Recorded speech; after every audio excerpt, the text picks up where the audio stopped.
Nuestro invitado de hoy, Guillermo Pacheco, presidente del Colegio de Ingenieros Civiles de Guayas. Él es ingeniero graduado en la Universidad de Guayaquil con un posgrado en Tecnología e Ingeniería Portuaria por la Universidad de Cantabria, España, maestría en Ingeniería de la Construcción, también es un título más que tiene, docente de la Escuela de Ingeniería Civil, director del proyecto de la Facultad de Ingeniería, esperemos que así sea, no sé qué significará PSI, importantes cargos en coordinación de proyectos en puertos del país. Esa es parte de la biografía de nuestro invitado de hoy.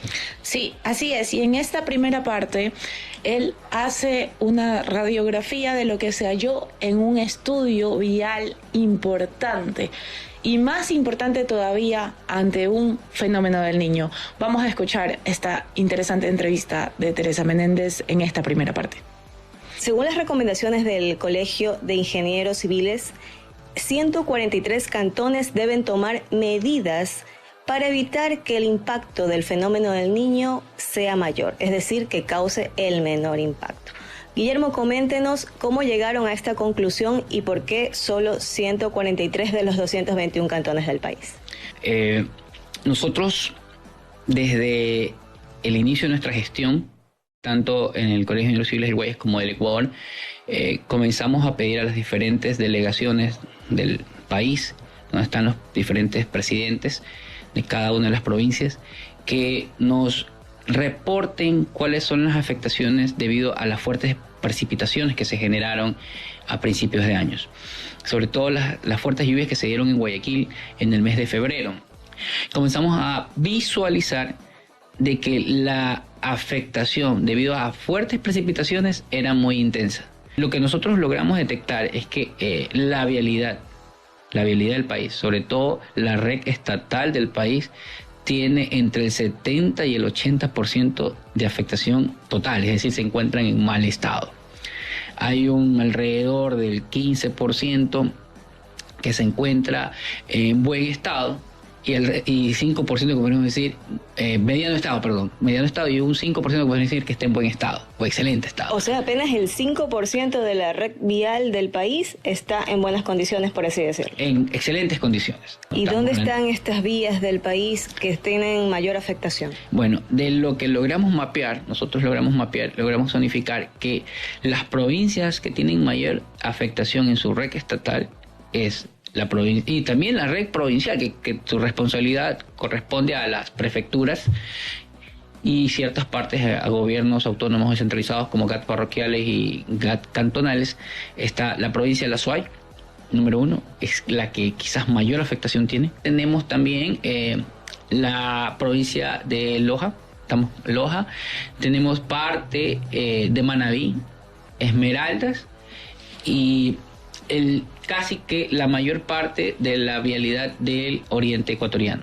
Esto lo logramos zonificar en el invierno, entre los meses de febrero, marzo, abril, y mandamos comunicados a la Presidencia de la República.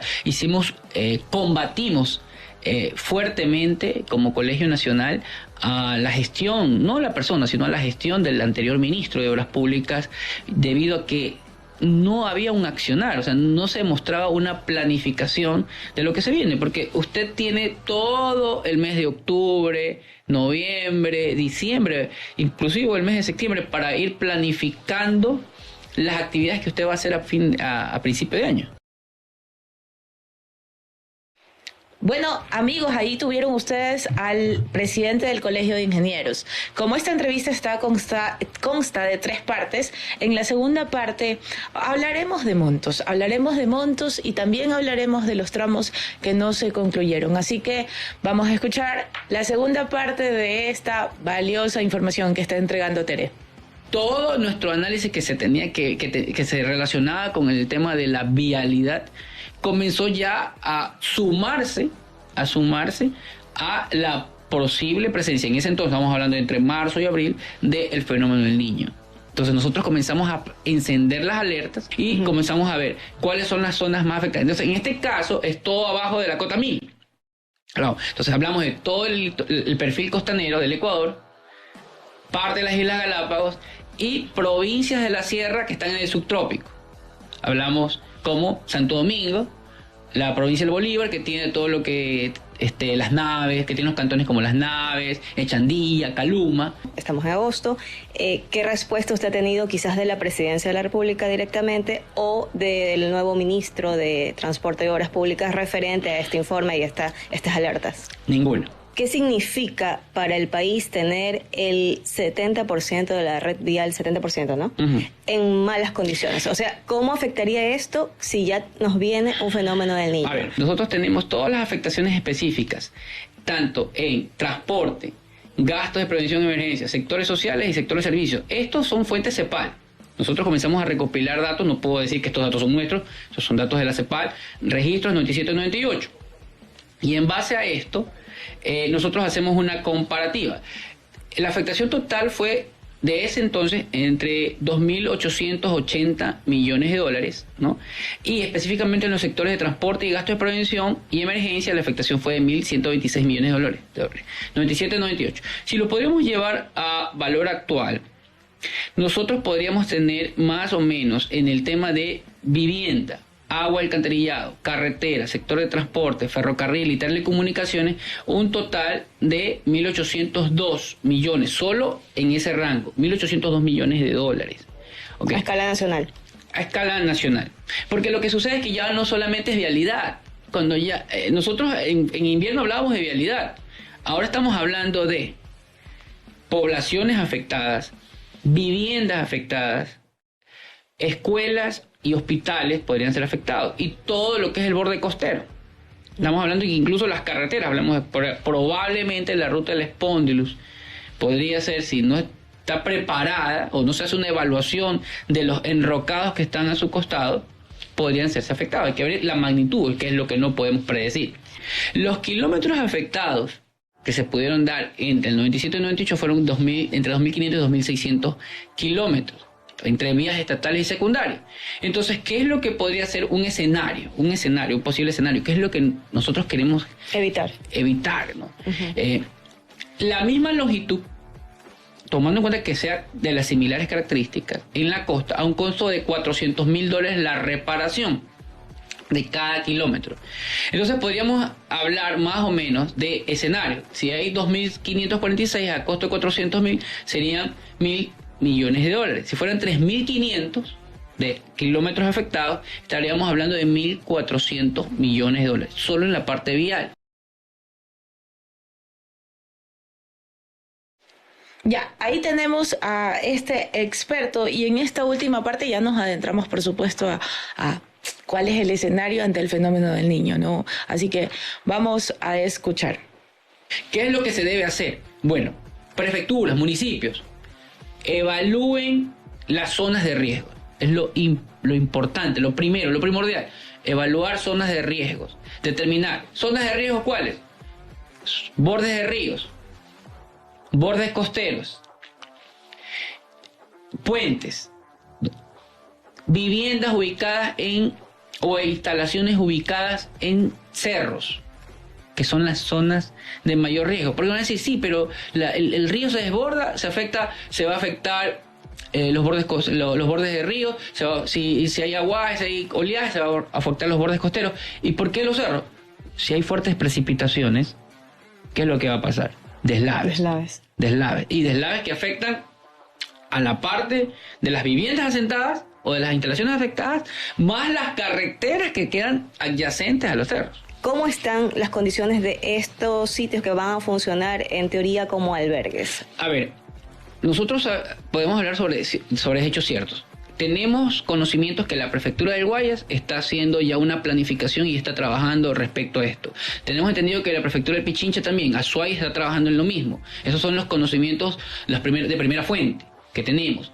Alcaldía de Guayaquil está haciendo ya ciertos recorridos, etcétera, pero no solamente es eso, porque estamos trabajando para la respuesta. Hay un deslave, hay una inundación, damnificados. Estamos trabajando en el paliativo. Exacto, vaya al albergue. Perfecto. Pero, ¿y qué haces para prevenir?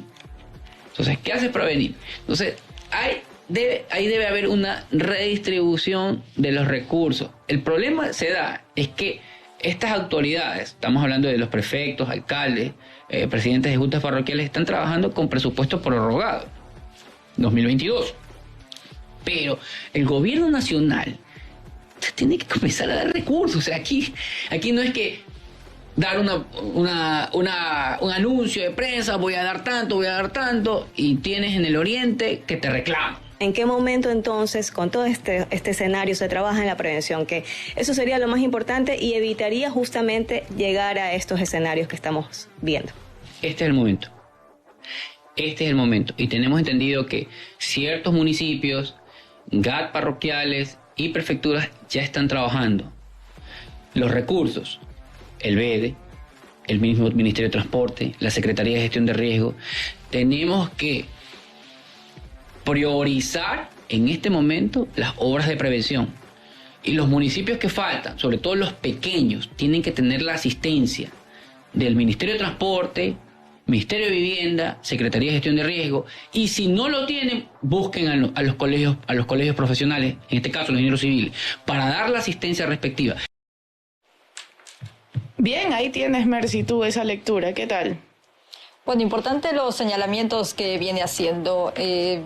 Nos parece interesante la lectura clara que tiene este colegio de profesionales, el cual debería ser considerado en este caso por el Ministerio de Transporte y Obras Públicas, así como también de la Secretaría de Gestión de Riesgos, pues ellos han levantado informes, conocen la realidad de territorio.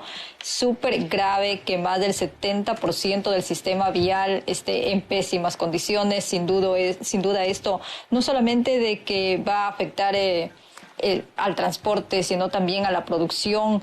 Pues sabemos de que muchos de los productores precisamente vienen trabajando ya en planes de manera privada para poder tener vías por lo menos en condiciones aptas para poder sacar sus productos. Sin embargo, importante el aporte que da el presidente del Colegio de Ingenieros, en el cual hace un repaso, una radiografía general de las condiciones de infraestructura del país, lo cual esperemos de que no se quede simplemente ahí de manera que esté de adorno, ¿no? Sino que realmente sea tomado por las autoridades tanto seccionales como del gobierno nacional. Era una entrevista que realizaba nuestra compañera Teresa Menéndez y bueno, también agradecemos al presidente del colegio, quien estuvo en la defensa conversando con nosotros, dándonos muchas ideas acerca de este tema que sin duda nos viene preocupando mucho. Para octubre se anuncia que a Ecuador estaría llegando ya el fenómeno del Niño con fuerza y sin duda es importante poder tener ese tipo de aportes profesionales para poder tener una respuesta oportuna que no nos tome por sorpresa, por lo menos en el tema de infraestructura, ¿no? Eso es lo que presentábamos con nuestro invitado del día.